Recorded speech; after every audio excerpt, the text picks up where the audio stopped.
I want to take you to a dark corner of a crowded party.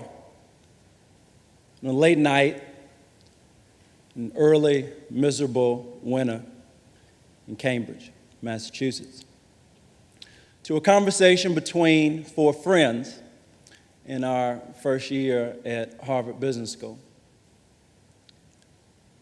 A conversation inspired by a little wine and a little Marvin Gaye and a little more than a little hostility at the idea of working for Goldman Sachs. There in that corner, a crazy idea was hatched. What if, instead of marching off in our pinstripe suits to slave away in a cubicle all summer, we piled into an RV and drove into the heart of America to put our overpriced MBAs to use, not just making a buck, but making a difference by helping entrepreneurs bring their dreams to life. Now, as dutiful MBAs, we knew that the risk-adjusted present value of making a decision under the influence was very low. So we slept on it. And we woke up the next morning even more convinced that this little idea that we had could be a very big deal. And we knew that everybody would agree until they didn't. We marched off to the social enterprise people at Harvard, and they said, "This is a cool idea, but it's not really social enterprise." We went to the entrepreneurship experts. They said, "Interesting concept, but it's not really entrepreneurship."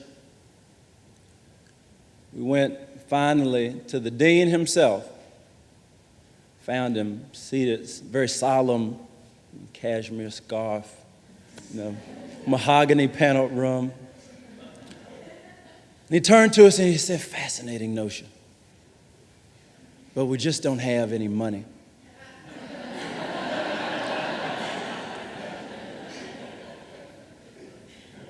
Now, a quick note, the endowment of Harvard Business School as of this morning is about $3 billion. But we won't let the truth get in the way of a good story. So there we were, staring at each other through misty eyes as we watched our baby, our dream, our idea die before it even had a chance to live. But just before we pulled the plug, we decided to join a long procession of young kids with crazy ideas who were told by some authority that they couldn't do what they wanted. We said, "Fuck it, we'll do it anyway."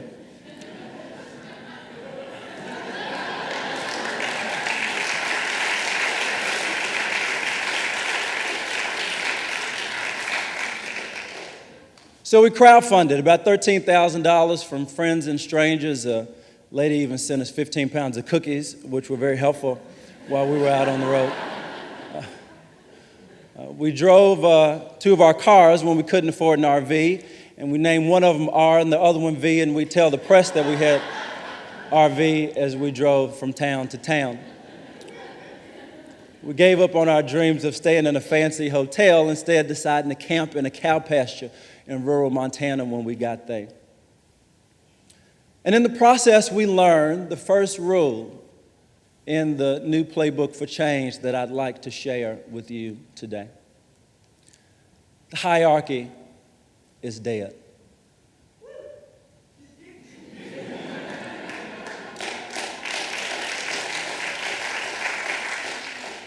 In this age of chaos and networks and decaying systems, we no longer have to wait for a gatekeeper to greenlight our ideas. In this new playbook, we give ourselves permission. And when we grab hold to that idea, we grab hold as well to the second rule in the new playbook for change, which is that we're all entrepreneurs now. Now, I can fear that the groans are pulsing through the audience at this point. Damn it, not another one of these entrepreneurial evangelists coming to give us 12 steps to success. That's not what I want to do. I want to shift what we mean when we say entrepreneur. Because the culture would lead us to believe that our entrepreneurial hero is a wiry guy crouched over a computer in his mother's garage building a mobile app, harnessing the power of technology to change the world. And changing the world means disrupting old analog industries like Uber, creating new industries altogether like SpaceX, or making the lives of the time-crunched a little less crunchy like the hot new startup Alfred, which will provide you with your own personal butler who will do your laundry and stock your groceries and clean your apartment, all for the low price of $99 a month. Now, some of us here would admit to wanting a butler. Most of us have taken an Uber in the past week. All of us want to go to the moon. I mean, it's a great idea. The point is not to bash these founders and their ideas, but it is to say that if only these companies are allowed in the entrepreneurial tent, we're screwed. Because there's a whole unexotic underclass, as my friend wrote in the MIT Entrepreneurship Review, of people and problems that are overlooked and undervalued. And it's time we did something about it.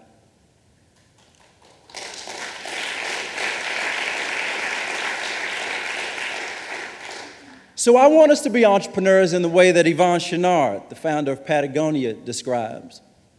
He says, if you want to understand the entrepreneur, study the juvenile delinquent. The delinquent is saying with his behavior, this sucks. I'm going to do my own thing.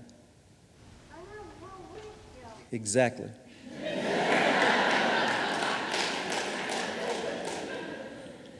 You feel that? Your soul telling you that you're an entrepreneur? That all souls are entrepreneurial souls?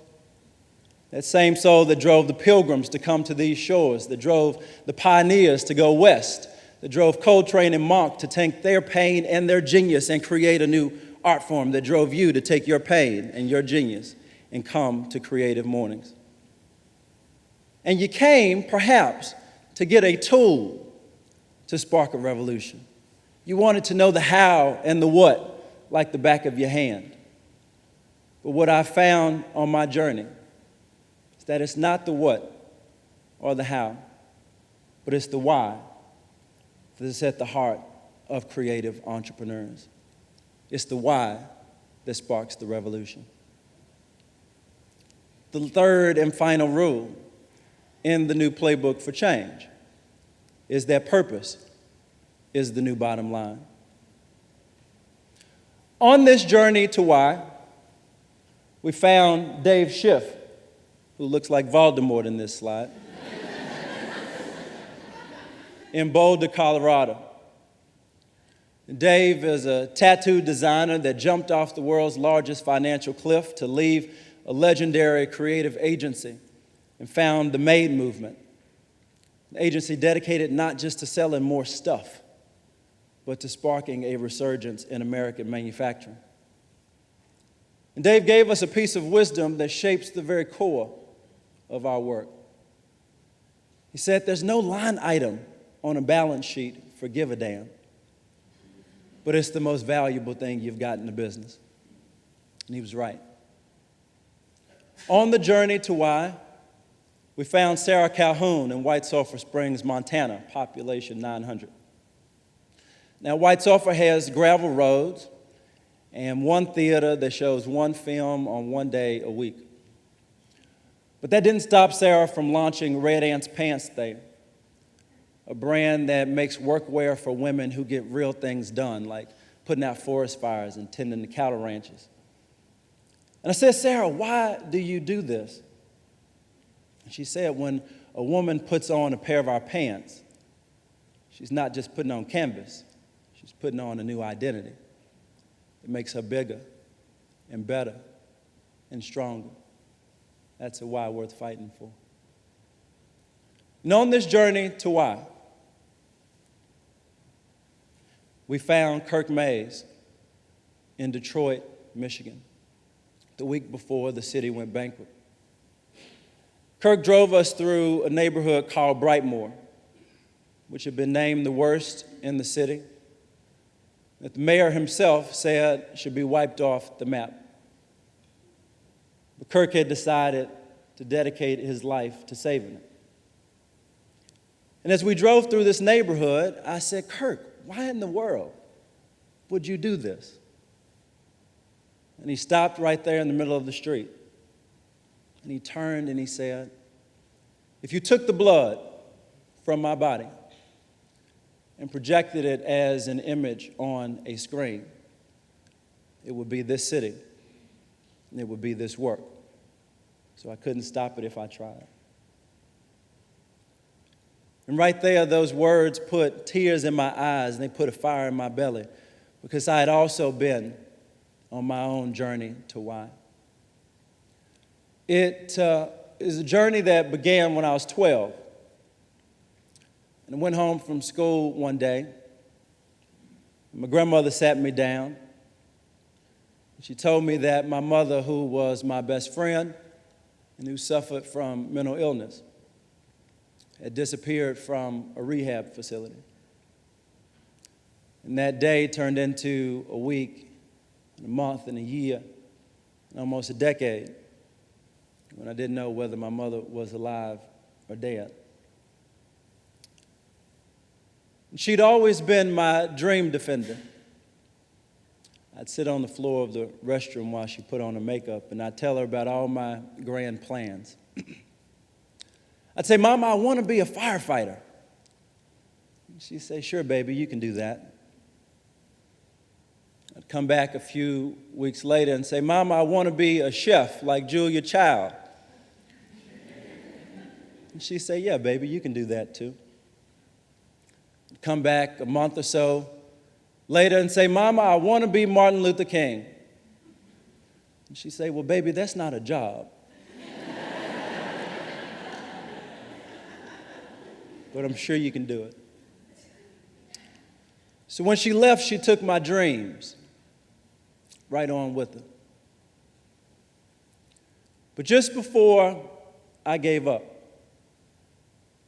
people from every corner of my community, some of whom I didn't even know, they stepped in, they raised their hands, and they rolled up their sleeves, and they said, how can I help? And that's the only reason I'm standing here. So when I take the blood from my body and I project it as an image on a screen, I see those faces. And they are telling me that it's my turn to raise my hand and roll up my sleeve and say, how can I help? That's what drove me to MBAs across America, and that's what brought me to Creative Mornings, because I think I have an answer. Let me explain. There's a course at Harvard Business School called Reimagining Capitalism, taught by Rebecca Henderson.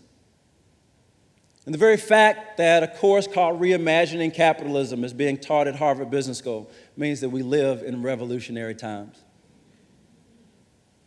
And the central question of this course is, how can business help solve the biggest challenges that we face? And to answer the question, Professor Henderson breaks all activity into a Venn diagram. One circle represents all the things that make money. One circle represents all the things that do good. And when these circles intersect, we have what she calls a bucket one solution, that we can do well and do good. This is Walmart making its supply chain more sustainable, not just because it's good for the planet, but because it saves them money. Great. Let's write cases about this. Let's share these best practices. Everyone should adopt them. The problem with bucket one solutions is that they only get us to about 15% of the way to the world that we want to see. So then we're pushed into bucket two, an innovation solution. Innovation is asking us to take short-term losses for long-term gains.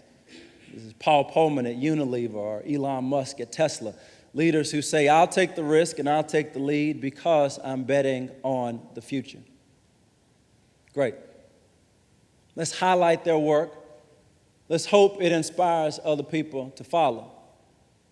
But even bucket two only gets us 60% of the way to the world that we want to see, that we have to see now. So then the question becomes, how do we get the rest of the way? Professor Henderson studied the entire history of capitalist civilization and found that the only time we got to a bucket three solution, whether it was ending child labor in Britain or ending slavery in the United States, was when there's been a social awakening. Get that? So I say, how exactly, Professor, does one spark a social awakening? And she said what perhaps no Harvard professor has ever said. She said, I don't know. And that's where you come in. If there is a question burning in your mind, if there's a problem that just won't let you go, if there's a system so broken that it makes you want to cry, if there's a friend or a stranger whose pain has become your own, if there is a gift that you have that drove you here today in search of a way to give it, then you have found your why. And you hold one spark to the next great awakening. And thank God you do.